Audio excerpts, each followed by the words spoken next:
हड़बड़ी में सुरक्षा बलों को अलर्ट किया गया। मेडिकल टीमें और इमिग्रेशन ऑफिसर रनवे के पास तैनात किए गए। विमान को तुरंत रनवे 5 पर लैंडिंग की अनुमति दी गई। जैसे ही विमान जमीन पर उतरा, सबसे पहले लोगों की नजर उस विमान की बनावट पर गई। The Storytime Historian.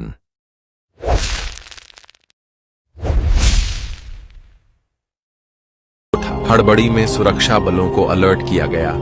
मेडिकल टीमें और इमिग्रेशन ऑफिसर रनवे के पास तैनात किए गए। विमान को तुरंत रनवे 5 पर लैंडिंग की अनुमति दी गई। जैसे ही विमान जमीन पर उतरा, सबसे पहले लोगों की नजर उस विमान की बनावट पर गई। एक पुराना डगलस DC-4 जिस पर फेड पेंट और पुरानी पैन आर्म की मार्किंग थी। विंग्स पर जंग, इंजन के बाहर धूल और सबसे अजीब बात, कोई भी आधुनिक नेविगेशन सिस्टम नहीं। विमान रुकता है, गेट खुलता है और बाहर जो यात्री निकलते हैं, उनके कपड़े, उनके सूटकेस, उनके टिकट सब 1950 के दशक के थे।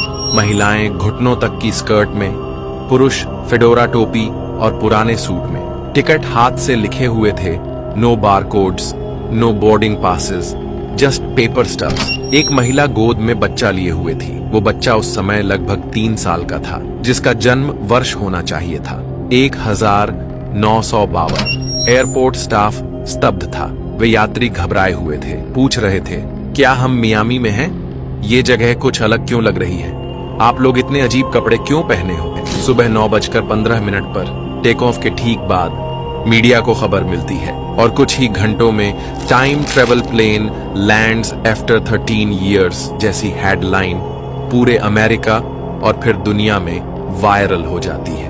कैमरे चमकने लगते हैं, टीवी चैनलों पर ब्रेकिंग न्यूज चलने लगती, फोन कॉल्स और गवर्नमेंट एजेंसियों की बाढ़ आ जाती है। लेकिन इस अजीब कहानी में एक और ट्विस्ट था।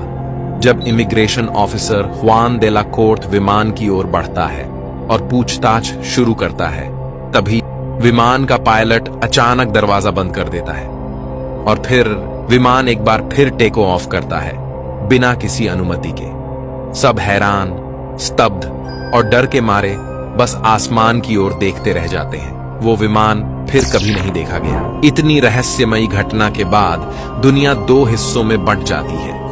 एक जो इसे टाइम ट्रैवल का सबूत मानते हैं और दूसरे जो इसे होक्स या अफवाह कहते हैं। लेकिन क्या सच में ये घटना हुई थी? क्या वो फ्लाइट वाकई समय की दीवारों को चीर कर वापस लौटी थी, या फिर ये एक गहराई से रची गई स्क्रिप्ट थी जिसका मकसद कुछ और था?